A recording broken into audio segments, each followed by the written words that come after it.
Tak Štěpánka jsme se zbavili. To byla fuška.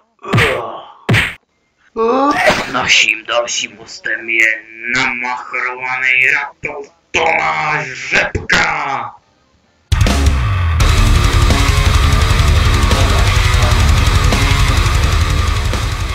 Čus. Je to rebel! A hádej, co to je. Červená karta. Špatně. Ne. Je to barevný vzorek od Primalexu Troubo. Je to známý fotbalista, ale jinak je to pěkný hajzl. Že? To určitě. Ale je zase hezký, že se k tomu přiznáš. Takhle otevřeně před lidma. To by každý nedokázal.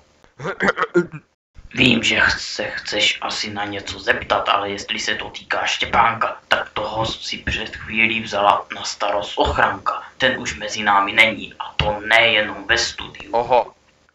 To mě moc mrzí. Jestli budeš dělat problémy, tak tě to taky čeká. Ne, já budu hodnej. Ale co pak, to jsme tě obměkčili. A to na tebe stačily jenom moje herecké schopnosti. No řekl jsi to hodně přesvědčivě. Jsem si s tebe málem nadělal do gatí. Jo, to já umím. To je taky jedna z mála věcí, co jsem se naučil na konzervatoři. Jinak jsem se koukal učitelce do výstřihu. Někdy učitelům. No ty seš dobytek. Jenom jsem se koukal. To nic neznamená. Teda dívat se chlapům do výstřihu. Ty seš nějakej divnej, ne? Ne, proč? Teda, nic proti, ale na to, abys tady toto řekl v televizi, to musíš mě teda pěknou odvahu. Jsi to nedělal? Já? Chlapům nikdy.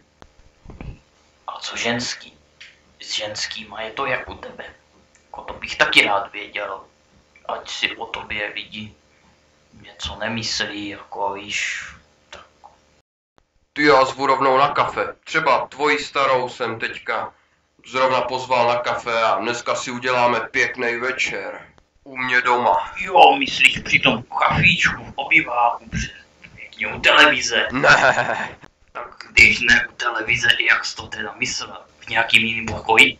No, v ložnici, posteli. Ale tím kafem můžeš zašpínit prostěradlo. No ale, tak jestli něčím zašpiním prostěradlo, tak kafe to teda určitě nebude. Cože? Nechci tady probírat tkání s tvojí manželkou. Já taky ne. Stejně jenom budete pít kafe. Tak zpátky k tomu malování. Tak co třeba tahle barva do naší kuchyně? To by šlo. Víš, já dneska maluju, takže je vlastně dobře, že je žena pryč. Tak jako, ale do večera to stihnu. Nemusíš spěchat. Teď si pustíme tvoji novou pohádku, co jsi teďka natočil. S Řepkou nejsou žerty. Bude se to vysílat na Vánoce. Koho hraje? Tady ten. Hříšníka, co přišel do pekla. Bylo nebylo jedno peklo. A v tom pekle měli váhu. Tohle je kdo? Pro tuhle pekelnou váhu To je nebylo Lucifer. důležité, jak je kdo těžký, ale jak kdo řešil. Nedala se ošidit.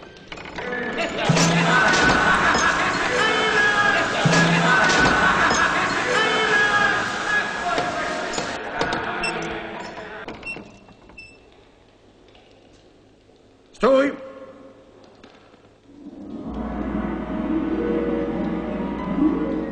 Nekruč se mi tady a podej hlášení.